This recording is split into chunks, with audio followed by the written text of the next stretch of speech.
Parable number 11, Matthew 13, verse 3 through to 23. 4 types of soil. Then he told them many things in parables, saying, A farmer went out to sow his seed. As he was scattering the seeds, some fell along the path, and the birds came and ate it up. Some fell on rocky places where it did not have much soil. It sprang up quickly because the soil was shallow. But when the sun came up, the plants were scorched and they withered because they had no root. Other seed fell among thorns, which grew up and choked the plants. Still other seed fell on good soil, where it produced a crop, 100, 60, or 30 times what was sown. He who has ears, let him hear. The disciples came to him and asked, Why do you speak to the people in parables? He replied, The knowledge of the secrets of the kingdom of heaven has been given to you, but not to them. Whoever has will be given more, and he will have an abundance. Whoever does not have, even what he has, will be taken from him. This is why I speak to them in parables. Though seeing, they do not see. Though hearing, they do not hear or understand. In them is fulfilled the prophecy of Isaiah. And Isaiah said, You will be ever hearing, but never understanding. You will be ever seeing, but never perceiving. For this people's heart has become calloused. They hardly hear with their ears, and they have closed their eyes. Otherwise they might see with their eyes, and hear with their ears, and understand with their hearts, and turn, and I would heal them. But blessed are you because they see, and your ears because they hear. For I tell the truth. Many prophets and righteous men longed to see what you see, but did not see, and to hear what you hear, but did not hear it. Listen then to what the parable of the sower means. When anyone hears the message about the kingdom and does not understand it, the evil one comes and snatches away what is sown in his heart. This is the seed sown along the path. The one who receives the seed shall fall on rocky places is the man who hears the word and at once receives it with joy. But since he has no root, he lasts only a short time. When trouble or persecution comes because of the world, he quickly falls away. The one who received the seed that fell among the thorns is the man who hears the word, but the worries of this life and the deceitfulness of wealth choke it, making it unfruitful. But the one who received the seed that fell on good soil is the man who hears the word and understands it. He produces a crop yielding 100, 60, and 30 times what is sown. Right. So the seed is the sacred secretion. And somebody might receive it and where is it? And they receive the message about the kingdom, but because they don't have a root, they haven't explored more, they haven't looked into things, asked questions, trying to understand what this is coming from. And because they haven't made a root, the things of this world will shift them and it will uproot them. And they'll get dragged back into the melee. And the one who received the seed that fell among the thorns, he hears the word. The word is consciousness. The word made flesh, consciousness made flesh. The one who received the seed that fell among the thorns is the man who hears the word but worries of this life and deceitfulness. I get a lot of emails, people worried about things like, relationship problems, financial problems, ill health, You've got to get beyond all of that, because if that is the sum total of your life, then isn't that a bit pitiful? So how do you get beyond it? Well, it's meditation and cleaning your house. The more you seek, the more you will find. When what's in then goes out. It talks about the heart as well.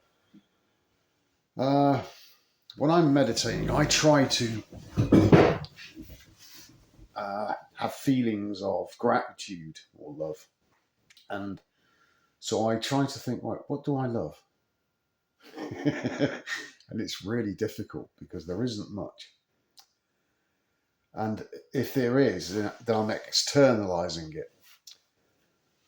So it's like having a love for yourself. You love yourself. This is why the Apostle Paul, he's the accuser, that they are lovers of self. Now, self is your own consciousness. And then when you become aware of it, then you love it and you nurture it and it nurtures you. And your heart grows. I'm speaking metaphorically, but you'll feel a vibration in your heart. Listen, I'm not talking about a heartbeat. I'm not talking about that. I'm not even talking about the heart specifically. I'm talking about that region. And there's a vibration and energy. And that energy then links with the brain. And that is basically the metaphor of Jesus interceding with God on your behalf, so to speak. These are metaphysical, energetic happenings within the body.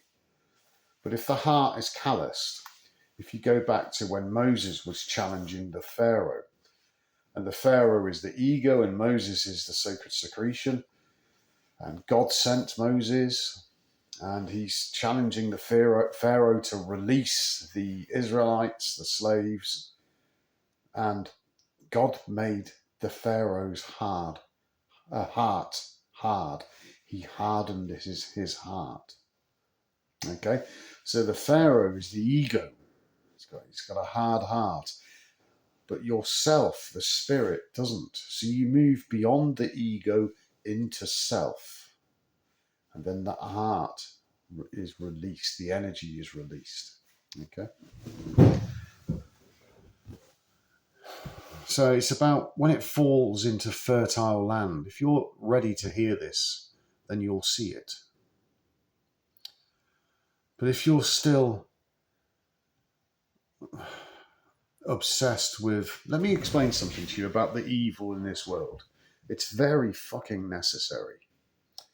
So when the governments are doing what they're doing, you should be applauding it. The more evil they are, the more open they are, the better.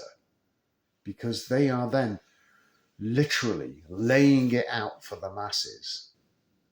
And if the masses can't see it, then that's their own lookout. But the more evil is on show, the more this control, which is evil, it's against natural law, this fake authority, the more they try to impose themselves on the population, the more people will wake up. So, by default, evil serves a higher purpose. Is it not so? All right. But the one who received the seed, the sacred secretion, has received it, that fell on good soil because the house is clean, is the man who hears the word and understands it. He produces a crop yielding 160 or 30 times what was sown.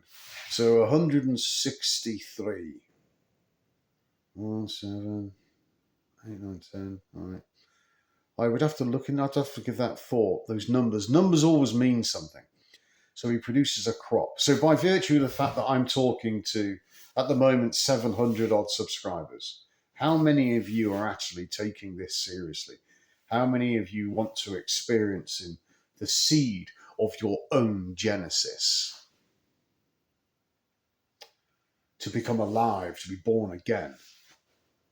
mental clarity, laser sharp, where you can read ancient documents and it just makes perfect sense.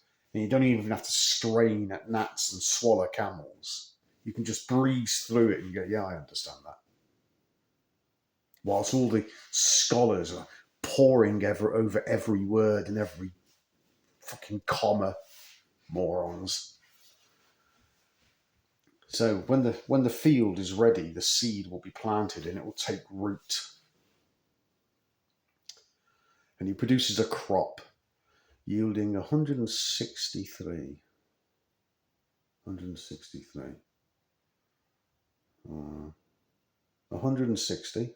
7, and 30 times. I'm going to have to think about that a little bit more. I might refer back to it. But the parable it speaks for itself. It's about the sacred secretion. And this is why it's difficult as well, because it will take you time to get the body clean. One of the guys I talk to a lot, James. James is a farmer. And how old is James? 35, thereabouts. And James has changed his diet dramatically. He's lost a whole load of weight. He's always goofing around and laughing, which is indicative of the sacred secretion anyway. He's drunk on the new wine.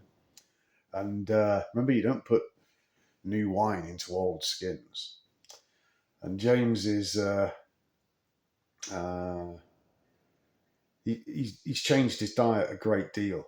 And he made a mistake. What did he have? He had something to eat and it had some pig in it or something like that.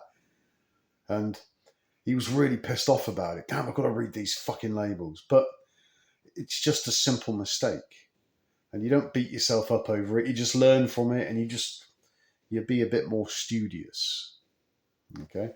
And that's what it's all about. So it takes time. And you've got time at the moment.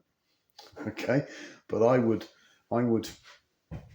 push. If you send me an email and it isn't quite right, or it needs a little bit of gentle coercion, then I will provide it, okay, with the best of intentions. Okay, and it might come across as a bit raw, a bit salty, but the time for playing silly games, it's over. Okay, it's time to pick up your cross